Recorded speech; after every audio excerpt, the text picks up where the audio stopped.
For the longest time, I couldn't make sense out of people's posts when they would express their experience with narcissistic abuse. And it didn't become real to me until I discovered, after months of being manipulated and strung along with false hopes covered in lies, what being a victim of narcissistic abuse actually feels like, and what the trauma bond after discard feels like. I am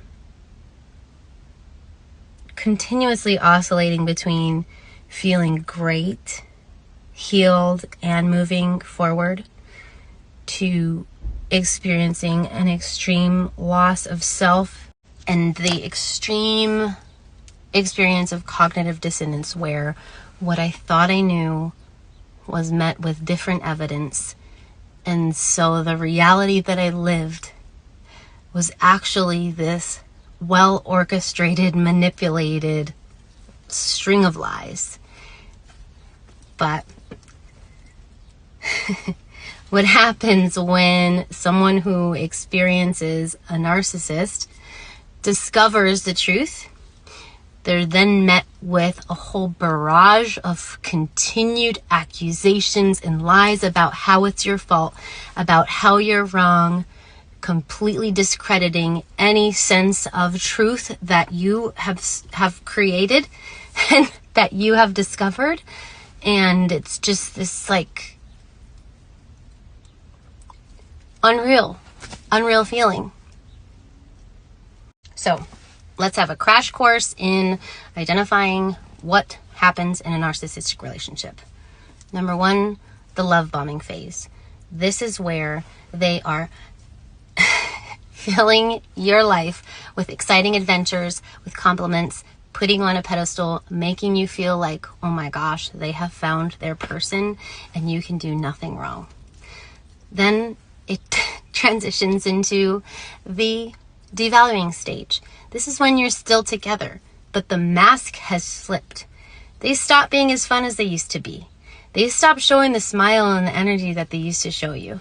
They stop treating you like this princess or prince that you were, and they start revealing their true nature. You can't figure out what happened to that first person that you started to date and that you fell so much in love with. Now you're dealing with someone that you don't even recognize. The third phase, after the devaluing phase, and you start to call out the concerns that you have with their behavior, and you attempt to try and make efforts to repair it, go to therapy, call out what toxic activities are happening and that you're not okay with. Then you transition into the discard. Now, the discard doesn't always mean that they break up with you. They just make it impossible for you to stay. And so that's called the reverse discard, where when you actually leave, then they have a reason to blame you for the failing of the relationship, and they take no responsibility for what happened. After that, they're able to smear your name among all of their contacts. They talk about how you were crazy, how you broke their heart, how you shattered their dreams, how they were so in love with you, but you were the one that abandoned them. That's the smear campaign. So from this smear campaign comes the flying monkeys. Yes, that is a real term. The flying monkeys have no idea that they have now been enrolled in what the narcissist has created that smears your name. They actually send pictures or screenshots, or they troll your social media, and then they talk to the narcissist. Oh, they're posting about you, they're talking about you. Or they're also used as conduits for the narcissist to start their hoovering campaign. The hoovering is the final stage, and unfortunately, this stage, from my research and from my experience, has no end.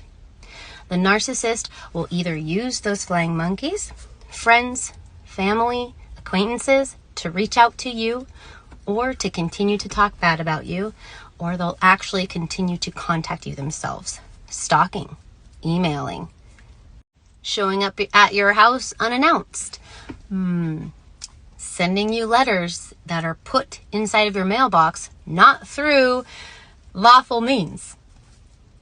What other ways have I experienced? Clickbait. Custom-made video messages sent through email so that they can see if you click and watch it.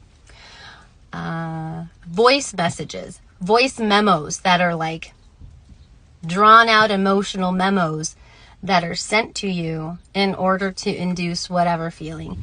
And the content of these outreaches ranges from, you broke my heart, I committed to you and I was going to spend the rest of my life with you, but you abandoned me. No acknowledgement or ownership about their behavior, about what they did to you. Constant blaming. All right. Why am I sending all of this your way? I grew up with an unhealthy relationship with my father. And my romantic relationships have mirrored in many ways this unhealthy relationship with my father. And I know that there are a lot of women who can relate to my story, who have experienced abusive, toxic relationships, have made excuses for the toxicity of the relationships, and worse yet, have blamed themselves, have believed the stories that they are being told by the narcissist and the accusations that they continue to receive even after they go no contact. There is always a way that the narcissist attempts to insert themselves in your life and continue to bring you down with blaming you for your reaction to their abuse.